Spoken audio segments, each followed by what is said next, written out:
Hello friends, welcome back to Geography of Taste as part of a Flavors and Knowledge.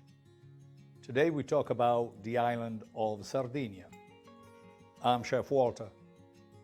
Situated in the middle of the Mediterranean Sea, Sardinia is a mainly mountainous region without high peaks and with a vast and charming yet bittersweet natural environment.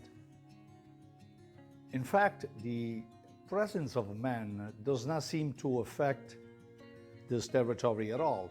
Gray surfaces still preserve their natural composition in its pristine landscape. The sea reigns over this region with its colors that migrate into the coves along the coast, toward the beaches, and in the most popular resorts. An example is the Costa Smeralda, also known as the Emerald Coast, with Porto Cervo set as its gemstone and uniting the history and the culture of ancient tradition with a joyful and a colorful nightlife.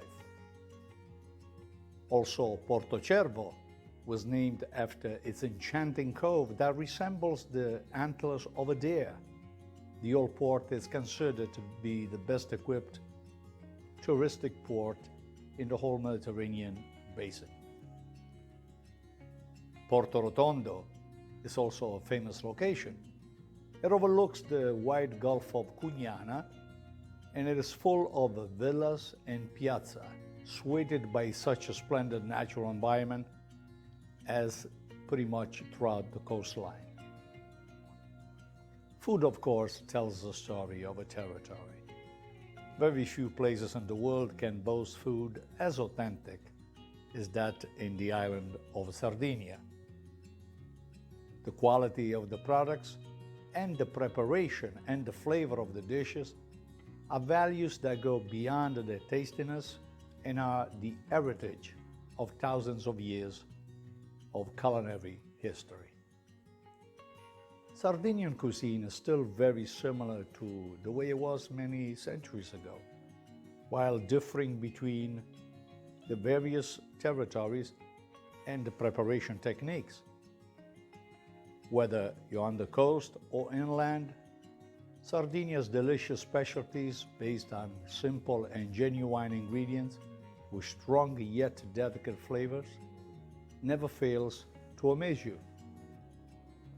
The island is also the home of numerous traditional high-quality products, from the pecorino and the fiore sardo cheeses, the carciofo spinoso artichoke, of course saffron, and bottarga, which is salted cured fish raw, and not to forget olive wines.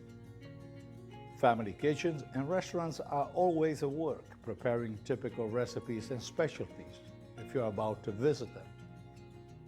And if we start with the bakeries, from the typical kokoi to chivraksu and panegherda to carasau bread.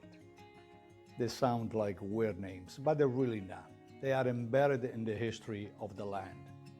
Then there are recipes based on bread, like pane frattao and zuppa gallurese, as well as then there are pasta including the famous dry pasta, the fregola, and malloreddus, and typical fresh like culurgiones, filindeo, and lorigitas.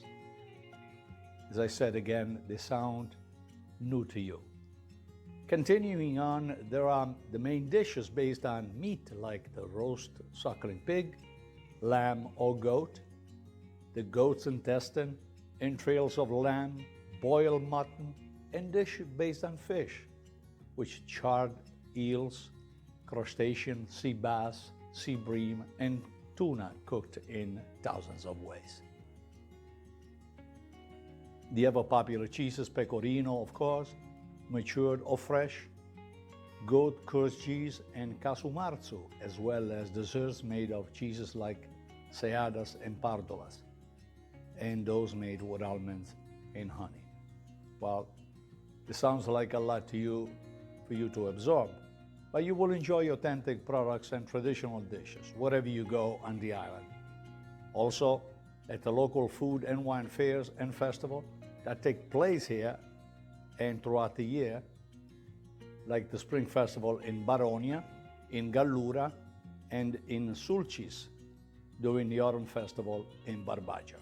So there is plenty for you to do and to taste. Otherwise, you can let yourself be carried away by itineraries that take you to various typical restaurants or along the wine trails. Every territory has one or more than one that characterizes it. Try, for instance, the Vermentino in Gallura, Torbado and Cagnolari in Alghero, Carignano in Sulcis, Cannunao in Ogliastra and around Nuoro, and many others, as well as the great Vernaccia and the Oristano area, and the Malvasia in the area of Bosa. Well, speaking about Sardinia would be an endless journey for me, but if you would like to rediscover great cuisine, extraordinary wines, and enchanting sceneries, it may be part of your next trip. And that is all for Sardinia as part of the Geography of Taste. I hope it was informative and I was able to clear some myth and perhaps introduce you to some new dishes and wines. We will reconnect on the next round. Wishing you buona cucina a tutti. Ciao.